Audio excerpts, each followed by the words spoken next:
السلام علیکم ورحمۃ اللہ وبرکاتہ۔ الحمد للہ رب العالمین والصلاة والسلام علی سید الانبیاء والمرسلین وعلی آلہ واصحابہ اجمعین ومن تبعهم بإحسان ودعا بدعوتهم إلى يوم الدین اما بعد۔ فاعوذ باللہ من الشیطان الرجیم بسم اللہ الرحمن الرحیم۔ ان هذا القرآن يهدي للتي هي أقوم ويبشر المؤمنين الذين يعملون الصالحات أن لهم أجرا كبيرا۔ وقال النبي صلى الله عليه وسلم خيركم من تعلم القرآن وعلمه او کما قال صلی اللہ علیہ وسلم۔ میرے محترم بزرگوں، عزیز بھائیوں اور دوستوں اور معزز خواتین اسلام، اللہ تعالیٰ کے جو احسانات ہم لوگوں کے اوپر ہیں، ان میں بہت بڑے احسانات میں قرآن مجید جیسی کتاب بھی ہے، جسے اللہ تعالیٰ نے آخری کتاب کے طور پر ہم سب کے درمیان بھیجا، نازل فرمایا، اور اسے جبرائیل امین علیہ الصلاۃ والسلام کے ذریعے سے، جو کہ سب سے افضل فرشتے ہیں، حضور اکرم صلی اللہ علیہ وسلم کے قلب اطہر پر نازل فرمایا۔ وَإِنَّهُ لَتَنزِيلُ رَبِّ الْعَالَمِينَ، یہ سارے جہاں کے رب کی طرف سے اتاری ہوئی کتاب ہے۔ نزل بہ الروح الامین علی قلبک لتکون من المنذرین، روح الامین اسے لے کر آپ کے قلب اطہر پر، آپ کے دل پر اترتے ہیں تاکہ آپ ڈرانے والوں میں سے ہو جائیں، آپ آگاہ کرنے والوں میں ہو جائیں، آپ لوگوں کو صحیح اور غلط کے درمیان فرق کرنے کا طریقہ سکھا سکیں اور ان کو ان کے انجام کے بارے میں صحیح رہنمائی کر سکیں۔ حضور اکرم صلی اللہ علیہ وسلم پر قرآن مجید نازل ہوا۔ قرآن نے خود اپنا تعارف قرآن مجید کے اندر کرایا۔ سورہ بقرہ کی بالکل ابتدائی آیت میں آپ دیکھیے، الف لام میم ذالک الکتاب لا ریب فیہ، یہ الکتاب ہے، اس میں کوئی شک و شبہ نہیں ہے، ھدی للمتقین، تقوی والوں کے لیے ہدایت ہے، رہنمائی ہے۔ قرآن نے اپنے لیے الکتاب کا لفظ استعمال کیا، یعنی اگر کوئی کتاب دنیا میں الکتاب کہنے کے لائق ہے، دا بک کہنے کے لائق ہے، کہ واحد وہی کتاب ہے، کہ وہ کتاب ہے، باقی تمام تفسیریں کہ صرف قرآن مجید واحد وہ کتاب ہے جو الکتاب کہلانے کے لائق ہے، یعنی خصوصیت اس کے اندر آ جاتی ہے، خاص قسم کی کتاب جو خاص ذات کی طرف سے نازل کی گئی، خاص طریقے پر اتاری گئی، خاص مقامات پر، مقدس مقامات پر نازل کی گئی، اور خاص شخصیت کے قلب اطہر پر سرور دو عالم صلی اللہ علیہ وسلم کے اوپر نازل کی گئی، اور پوری انسانیت کے لیے قرآن مجید کو بنایا گیا اور نازل کیا گیا۔ اللہ تعالیٰ نے فرمایا لِيَكُونَ لِلْعَالَمِينَ نَذِيرًا، کہ اللہ تعالیٰ وہ بابرکت ذات ہے جس نے قرآن مجید کو اتارا علی عبدہ، اپنے بندے پر، تاکہ وہ سارے جہاں کو آگاہ کرنے والا اور اس کو باخبر کرنے والا ہو۔ تو اللہ تعالیٰ نے اس کتاب کو الکتاب قرار دیا کہ دنیا کی کوئی کتاب اس قابل نہیں ہے کہ اسے الکتاب کہا جائے سوائے قرآن مجید کے۔ قرآن نے اپنا تعارف کراتے ہوئے خود کو القرآن کہا، قرآن عربیہ، قرآن مبین، کہ قرآن ہے جو بار بار پڑھی جانے والی کتاب ہے، اور بار بار کے ساتھ ساتھ دوام اور تسلسل کے ساتھ پڑھی جانے والی کتاب۔ حضور اکرم صلی اللہ علیہ وسلم کے اوپر قرآن نازل ہو رہا تھا، اس زمانے سے خود حضور صلی اللہ علیہ وسلم کی تلاوت، سننے والے صحابہ کی تلاوت، اس کے بعد کے لوگوں کی، اور آج تک 1400 سال گزر چکے، کبھی قرآن مجید کی تلاوت 1 سیکنڈ کے 10ویں اور 100ویں حصے کے لیے بھی قرآن مجید کی تلاوت موقوف نہیں ہوئی، رکی نہیں۔ یہ قرآن ہے جو بار بار پڑھی جانے والی کتاب، اور ہمیشہ پڑھی جانے والی کتاب، اور تسلسل کے ساتھ، جس میں کبھی کوئی انقطاع نہیں آتا، کوئی رکاوٹ نہیں آتی۔ قرآن ہر وقت کہیں نہ کہیں پڑھا جا رہا ہے، اس کی تلاوت کی جا رہی ہے۔ اگر آج دنیا کے مسلمانوں نے قرآن مجید کی تلاوت کم کر دی یا قرآن مجید کو سیکھنا کم کر دیا، تب بھی دنیا کے بیشتر علاقوں میں جہاں جہاں مسلمان رہتے ہیں، مشرق سے لے کر مغرب تک، اگر وہ صرف فرض نمازیں بھی پڑھتے ہوں، وہ سب نہیں، ان میں سے چند، تو بھی قرآن مجید کی تلاوت کبھی کہیں نہیں رکتی۔ فیجی اور آسٹریلیا میں جب فجر کی نماز شروع ہوتی ہے، اور وہاں سے انڈونیشیا کے ہزاروں جزیروں سے گزرتے ہوئے ملیشیا، اور پھر اس کے بعد چائنا اور بنگلہ دیش، یہ سارے مقامات طے کرتے ہوئے جب بھارت میں ہم فجر کی نماز پڑھ رہے ہوتے ہیں، تو فیجی میں ظہر کا وقت ہو چکا ہوتا ہے، اور اس کے بعد پھر یہاں سے آگے بڑھتے ہیں۔ آگے بڑھتے ہوئے جب فجر کا وقت مصر اور ایجپٹ میں ہوتا ہے، اس وقت وہاں عصر کا وقت ہو چکا ہوتا ہے مشرق بعید میں، اور پھر جب موروکو میں لوگ فجر کی نماز پڑھ رہے ہوتے ہیں، تو فیجی اور آسٹریلیا میں لوگ مغرب پڑھ رہے ہوتے ہیں، اور یو ایس میں جب فجر پڑھ رہے ہوتے ہیں تو لوگ وہاں عشاء پڑھ رہے ہوتے ہیں۔ اس طرح قرآن کی 2-2 3-3 4-4 5-5 لہریں، ویوز چل رہی ہوتی، اور ہر جگہ قرآن مجید کی تلاوت خاص انداز سے، مخصوص قرات کے ساتھ، ہر جگہ الگ الگ لہجے میں تلاوت کے خاص آہنگ اور رنگ کے ساتھ اللہ تعالیٰ نے وہ معجزہ بنایا، وہ نشانی بنائی کہ قربان جائیں، سر دھنیں اور اپنی آنکھوں کو ٹھنڈی کریں اور اپنے دل کو روحانیت سے تازہ کریں اور شکر ادا کریں، اللہ کے سامنے سجدہ شکر بجا لائیں کہ اللہ تعالیٰ نے ہمیں اس امت میں بنایا کہ جسے زندہ معجزہ قرآن کریم کی شکل میں دیا گیا، جو ہمارے درمیان باقی ہے۔ وَآیَةُ رَبِّكَ وَالذِّكْرُ آیَةُ رَبِّكَ الْكُبْرَى الَّتِي فِيهَا لِبَاغِ الْمُعْجِزَاتِ غِنَاءُ۔ مصر کے بڑے شاعر شوقی گزرے جن کو امیر الشعراء کہا جاتا تھا، انہوں نے کہا کہ ذکر، یہ قرآن مجید،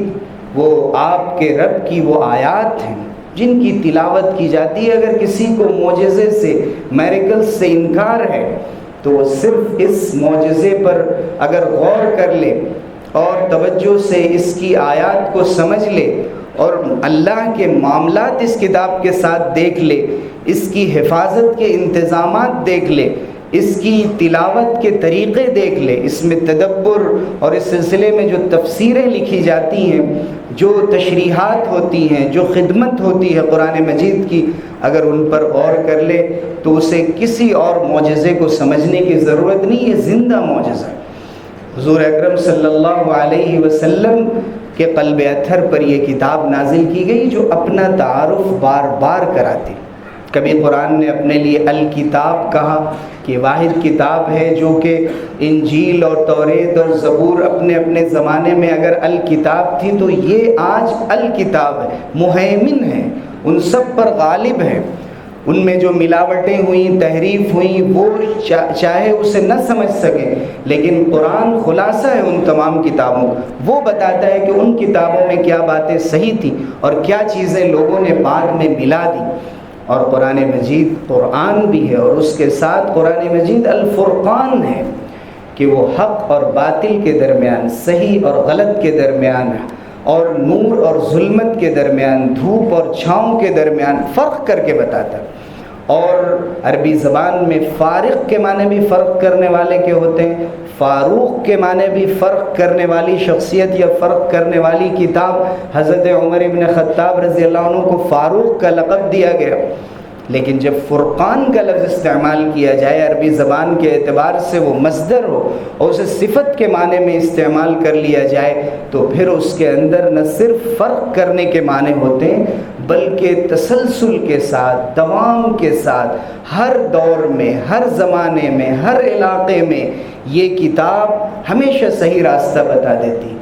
جب بھی لوگ گمراہی کی طرف جائیں اور اس راستے کو بھول جائیں، یہ کتاب اعلان کرتی ہے، اور ایک کمزور سی آواز اٹھ کر بظاہر دیکھنے میں اس کی کوئی طاقت نہیں ہوتی ہے، وہ اللہ کی کتاب کی ایک آیت پڑھ دیتا ہے وہ شخص، اور دنیا اس کے سامنے سر جھکانے پر مجبور ہو جاتی ہے کہ واقعی یہ بات برحق ہے، واقعی یہ بات وہ ہے جو دل کو اپیل کرنے والی ہے، دماغوں کو اپیل کرنے والی۔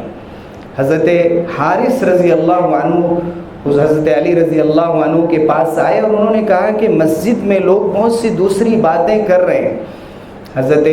علی رضی اللہ عنہ نے فرمایا کہ میں نے حضور اکرم صلی اللہ علیہ وسلم سے سنا کہ عنقریب بہت سے فتنے ہوں گے، ستکون فتن۔ تو انہوں نے پوچھا وما المخرج منہا، ان فتنوں سے نکلنے کی کیا شکل ہوگی، کیسے ان فتنوں سے ہم اپنے آپ کو بچا سکیں گے؟ حضور اکرم صلی اللہ علیہ وسلم کا ارشاد نقل کیا حضرت علی رضی اللہ عنہ نے کہ کتاب اللہ، اللہ کی کتاب، پھر فرمایا کتاب اللہ فیہ نبأ من قبلکم، یہ اللہ کی کتاب جس میں تم سے پہلے گزرے ہوئے لوگوں کی خبریں، ان کے قصے اور واقعات محفوظ کر دیے گئے، وَنَبَأُ وَخَبَرُ مَا بَعْدَكُمْ، تمہارے بعد جو چیزیں آنے والی ہیں، جو واقعات ہونے والے ہیں اور جو آخرت اور قیامت کے مراحل ہیں اور آئندہ کی زندگی ہے، ان سب کے بارے میں خبر دینے والی کتاب۔ وَحُكْمُ مَا بَيْنَكُمْ، تمہارے درمیان کے جو معاملات ہیں، تمہارے جو نزاعات ہیں، تمہارے آپس کی جو تمہاری رنجشیں ہیں، ان سب کے لیے فیصلہ کرنے والی کتاب۔ هُوَ الْفَصْلُ لَيْسَ بِالْهَزْلِ، یہ دو ٹوک کتاب ہے، سچی بات کہنے والی ہے اور ڈنکے کی چوٹ پر کہنے والی ہے، ایک سنجیدہ کتاب ہے، یہ کوئی ہنسی مذاق نہیں ہے، یہ کوئی کھلواڑ نہیں ہے۔ پھر آگے کچھ اور تعارف کراتے ہوئے آخر میں فرمایا کہ من قال به صدق، جس نے قرآن کی بات کی اس نے سچ کہا، ومن حکم به عدل، جس نے قرآن کی روشنی میں فیصلہ کیا اس نے انصاف کیا، ومن عمل به اجر، جس نے قرآن پر عمل کیا اسے اجر دیا گیا، ومن دعا الیہ ہدی الی صراط مستقیم، اور جس نے قرآن کی دعوت دی اسے صراط مستقیم کی ہدایت کی گئی، اور اس کے ذریعے سے اللہ تعالیٰ نے صراط مستقیم کی جانب لوگوں کو ہدایت دی۔ قرآن مجید اپنے بارے میں بتاتا ہے کہ یہ الذکر ہے، قرآن کے بہت سے نام ہیں لیکن جو مشہور نام ہیں ان میں ایک نام الذکر کا ہے۔ الذکر کے معنی نصیحت کے ہوتے ہیں، یاد دہانی کے ہوتے ہیں، کسی چیز کو یاد کرنے کے ہوتے ہیں، کسی چیز کو زبانی یاد کرنے کے ہوتے ہیں، یہ سارے معنی اس ایک لفظ کے اندر پنہا ہے۔ اللہ تعالیٰ نے وعدہ کیا اِنَّا نَحْنُ نَزَّلْنَا الذِّكْرَ وَإِنَّا لَهُ لَحَافِظُونَ، کہ ہم نے ہی اس کتاب کو، ذکر کو نازل کیا ہے، جو پچھلی باتیں اور ہدایات بھلا دی گئی تھی، یاد دہانی کرائی گئی ہے اس آخری کتاب کے ذریعے سے۔ یہ آخری کتاب خاتم الکتب ہے، جیسے حضور صلی اللہ علیہ وسلم خاتم النبیین ہیں، یہ امت خاتم الامم ہے، آخری امت، آخری کتاب اور آخری رسول، ان کے ذریعے سے اللہ تعالیٰ نے جو یہ الذکر بھیجا تاکہ لوگ اسے زبانی یاد بھی کریں، اس سے نصیحت بھی حاصل کریں، اس پر عمل کرنے کی بھی کوشش کریں، اور ہو سکے تو پورا قرآن مجید یاد کریں، یہ جتنا ممکن ہو یاد کریں۔ اسی لیے اللہ تعالیٰ نے قرآن مجید کو صرف اس کتاب کی شکل میں دو دفتیوں کے درمیان محفوظ نہیں فرمایا بلکہ حفاظ کے سینوں میں بھی محفوظ فرما دیا، اور اس کا ایسا زبردست انتظام اللہ تعالیٰ نے فرمایا کہ دنیا کا کوئی خطہ ایسا نہیں ہوگا کہ جہاں قرآن مجید کے نسخے تیار کر کے لائے جائیں اور ایک زبر زیر پیش ایک حرف کو ادھر سے ادھر کر دیا جائے اور وہ آبادی وہ علاقہ کسی ایسے شخص سے خالی ہو جو اس غلطی کو نہ پکڑ سکے۔ ایک بچہ بتا دے گا ہمارے درمیان کا، جسے قرآن مجید اللہ تعالیٰ نے جس کے سینے میں محفوظ کر دیا ہے کہ یہ غلط ہے۔ یہ خصوصیت دنیا کی کسی کتاب کو حاصل نہیں۔ 313 یا 14-15 کتابیں صحیفوں کی شکل میں اللہ تعالیٰ نے بھیجیں، ان سب میں قرآن سے ہدایت دینی تھی، اس کو باقی رکھنا تھا، یہ اللہ کا فیصلہ تھا۔ اللہ تعالیٰ نے ویسے ہی انتظام فرمایا۔ قرآن مجید حفظ کرنے والوں اور اسے یاد کرنے والوں کا درجہ اور مقام بڑھا دیا۔ حضور اکرم صلی اللہ علیہ وسلم نے فرمایا کہ یقال لصاحب القرآن او لقارئ القرآن اقرأ وارتقی ورتل کما کنت ترتل فی الدنیا۔ قیامت کے دن قاری قرآن سے اور حافظ قرآن سے کہا جائے گا کہ پڑھتے جاؤ اور چڑھتے جاؤ، اور اس طرح اطمینان سے اور ترتیل سے پڑھو جیسے دنیا میں پڑھتے تھے۔ فإن منزلتک آخر آیۃ تقرأ، تمہاری آخری منزل، تمہاری بلندی اور مقام وہ ہے، وہ آخری آیت جو تم پڑھو گے۔ تو خوش نصیب ہیں وہ حفاظ و وہ قراء اور وہ لوگ کہ جن کے سینوں میں قرآن مجید کا پورا حصہ یا کچھ حصہ محفوظ ہے، کہ جس کے ذریعے سے اللہ کے یہاں وہ مقام پائیں گے۔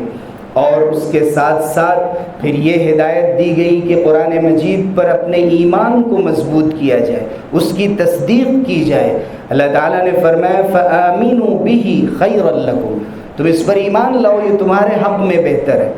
فرمایا گیا کہ ھذا کتاب انزلناہ افانتم لہ منکرون، یہ کتاب ہم نے تمہارے لیے نازل کی ہے، کیا تم اس کا انکار کر دو گے؟ جہاں جوئے اور شراب کی حرمت بیان ہوئی، اللہ تعالیٰ نے فرمایا کہ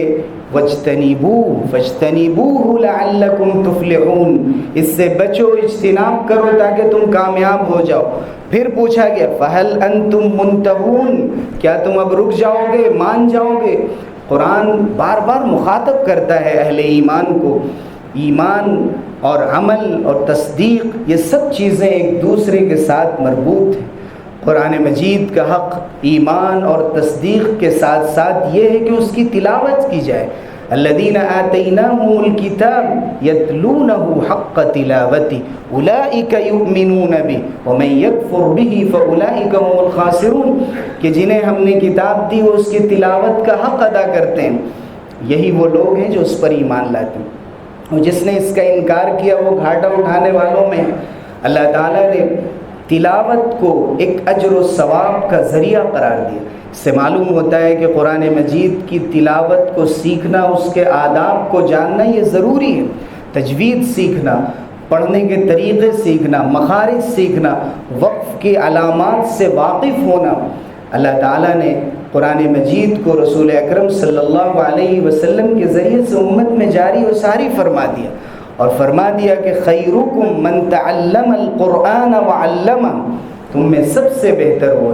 جو قرآن مجید کو سیکھے اور پھر قرآن مجید کو سکھائے۔ پھر اجر و ثواب بتا دیا گیا کہ جس نے بھی الف لام میم کہا فلہ حسنۃ والحسنۃ بعشرۃ امثالها ولا اقول الف لام میم حرف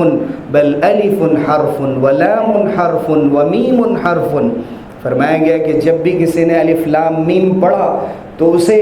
3 نیکیاں گویا ملی، اور یہ 3 نیکیاں 30 کے برابر ہیں، ایک نیکی 10 کے برابر ہے۔ اللہ کے یہاں ہر نیکی کو 10 گنا بڑھا دیا جاتا ہے۔ اور میں یہ نہیں کہتا کہ الف لام میم یہ پورا مل کر ایک حرف ہے، بلکہ الف حرف ہے، لام حرف ہے، میم حرف ہے، ہر حرف پر اللہ تعالیٰ نے 10 نیکیاں رکھی۔ یہ قرآن مجید کا مقام ہے تلاوت کے اعتبار سے۔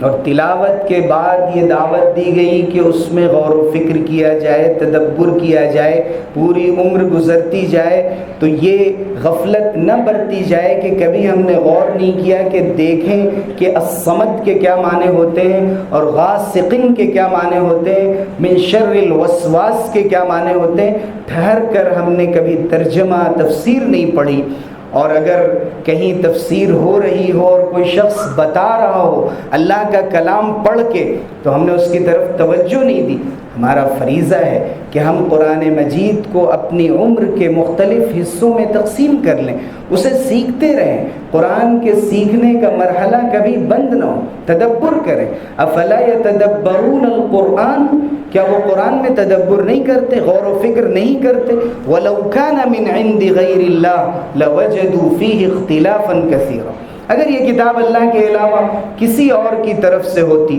تو اس میں بے شمار اختلافات، کنٹرڈکشن، تضادات ان کو ملتے، لیکن دیکھیں کہ قرآن کیسی مستحکم کتاب۔ پھر فرمایا کہ ام علی قلوب اقفالها،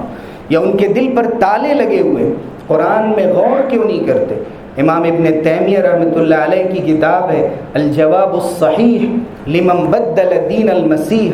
صحیح جواب ان لوگوں کے لیے جنہوں نے حضرت عیسیٰ کے دین کو بدل دیا اور دوسری طرف چلے گئے۔ پھر انہوں نے نصیحت کی مسلمانوں کو بھی کہ کہیں ایسا نہ ہو کہ تم بھی اللہ کے دین کو بدل دو، اور انہوں نے اس کا ذکر کرتے ہوئے لکھا کہ کسی اپنے دوست کا، محبوب کا خط آ جائے کہیں سے،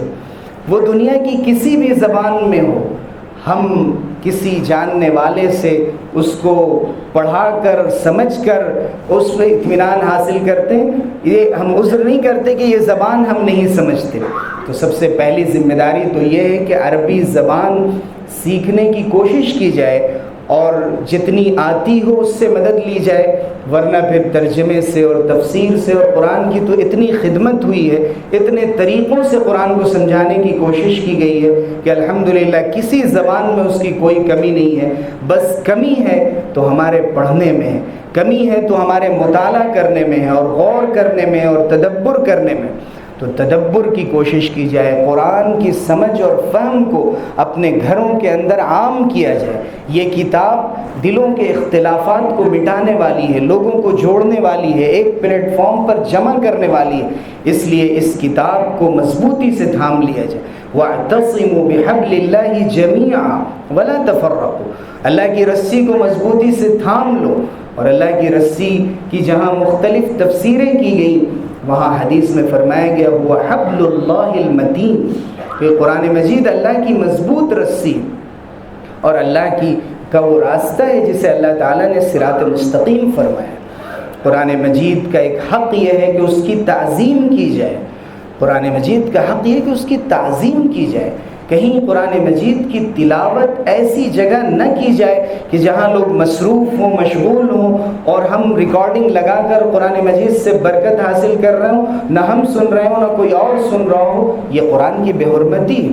وَإِذَا قُرِئَ الْقُرْآنُ فَاسْتَمِعُوا لَهُ وَأَنصِتُوا لَعَلَّكُمْ تُرْحَمُونَ، جب قرآن مجید پڑھا جائے غور سے سنو، خاموش رہو تاکہ تمہارے اوپر رحم کیا جائے۔ اللہ کی رحمت اس کے ساتھ وابستہ ہے۔ قرآن مجید کا ایک حق یہ ہے کہ قرآن مجید سے شفا حاصل کی جائے، اللہ تعالیٰ کی آیات کو پڑھ کر یہ یقین رکھا جائے کہ اللہ نے اس کے اندر بھی شفا رکھی۔ وَنُنَزِّلُ مِنَ الْقُرْآنِ مَا هُوَ شِفَاءٌ وَرَحْمَةٌ لِّلْمُؤْمِنِينَ، ہم قرآن مجید نازل کرتے ہیں جس میں شفا ہے، دل کی بیماریوں کے لیے بھی، جسم کی بیماریوں کے لیے بھی، جادو کے لیے بھی، نظر کے لیے بھی، اور جتنی بھی قسم کی بیماریاں ہیں جن سے انسان پریشان ہے، اللہ تعالیٰ نے حضور اکرم صلی اللہ علیہ وسلم کے ذریعے سے سورہ فاتحہ، آیت الکرسی، بقرہ کی اخیر کی 2 آیتیں، معوذتین، سورہ اخلاص اور بے شمار آیتوں کی فضیلت اس طرح محفوظ کر دی کہ اگر کوئی یقین کے ساتھ ان آیات کو پڑھے اور ان سے امید رکھے کہ اللہ کا کلام ہے، اس کی برکت سے شفا حاصل ہوگی، تو اللہ تعالیٰ اس کی لاج رکھتے ہیں اور اسے شفا عطا فرما دیتے ہیں۔ اس کے ساتھ ساتھ قرآن مجید کا ایک سب سے بڑا حق یہ ہے کہ قرآن سے اپنے اخلاق کو آراستہ کیا جائے۔ یہ سب سے مشکل کام ہے جو اس دور میں اور ہر دور میں نظر آتا رہا ہے۔ افسوس کی بات یہ ہے کہ قرآن مجید کی تلاوت بھی کسی نہ کسی حد تک ہو رہی ہے، تفسیریں بھی ہو رہی ہیں، ترجمے بھی پڑھے جا رہے ہیں، کسی نہ کسی حد تک ہم کہتے ہیں کہ ہم عمل بھی کر رہے ہیں، لیکن ایک مسلمان قرآن میں رچا بسا ہوا نظر نہیں آتا۔ حضور صلی اللہ علیہ وسلم کے بارے میں حضرت عائشہ نے فرمایا کان خلقہ القرآن، کہ ان کے اخلاق قرآن تھے۔ قرآن میں جو باتیں بھی کہی گئی ہیں، اگر چلتا پھرتا قرآن تمہیں دیکھنا ہو تو سرور دو عالم صلی اللہ علیہ وسلم کی سیرت پڑھ لو، اس کو دیکھ لو۔ مسلمانوں کے لیے حضور کی زندگی میں نمونہ بتایا گیا چونکہ وہ قرآن کا عکس ہے۔ کیا آج ہم اس پر کاربند ہیں؟ قرآن امانت، وعدے کو پورا کرنے، سچ بولنے، لوگوں کی برائیوں سے بچنے، نظروں کی حفاظت کرنے کی تعلیم دیتا ہے۔ قرآن مجید یہ تعلیم دیتا ہے کہ گھر کی، باہر کی، سماج کی، پوری انسانیت کی فکر کی جائے، خیر امت کی حیثیت سے بلندی پر رہا جائے، اونچائی پر رہا جائے، اپنا ہاتھ اوپر رکھا جائے اور دنیا کے سر پر ہاتھ رکھ کے، کندھے پر ہاتھ رکھ کے اور شفقت کے ساتھ اور رحم دلی کے ساتھ ان کو صحیح راستہ دکھایا جائے۔ اور اس سے پہلے کہ زبان سے کہا جائے، اپنے اخلاق سے دعوت دی جائے، اپنے اخلاق سے دعوت دی جائے۔ کوئی کہے کہ مسلمان وعدہ خلافی نہیں کرتا، کون گارنٹی لے سکتا ہے آج کی دنیا میں یہ کہے کہ مسلمان وعدہ خلافی نہیں کرتا؟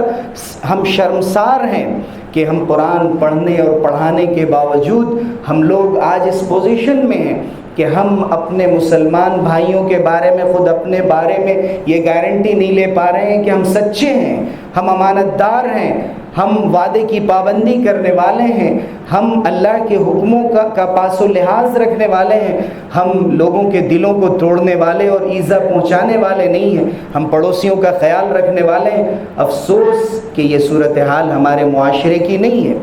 اور ایک بڑی تعداد میں لوگ اس کے خلاف جا رہے ہیں۔ ہم سب لوگ اس میں شامل ہیں۔ ہم سب کی ذمہ داری ہے کہ قرآن مجید کو اس معیار پر دیکھا جائے جس معیار پر قرآن مجید نے خود کو پیش کیا ہے، اور پھر اس معیار پر اپنے آپ کو سچائی کے ساتھ جانچا جائے اور اپنی زندگی میں انقلاب اور تبدیلی پیدا کر کے اس معیار پر لانے کی کوشش کی جائے جس سے ہم خیر امت کہلانے کے لائق ہوں۔ اللہ تعالی ہم سب کو عمل کی توفیق عطا فرمائے اور بہتر سے بہتر راستے کی رہنمائی فرمائے۔ آمین وآخر دعوانا۔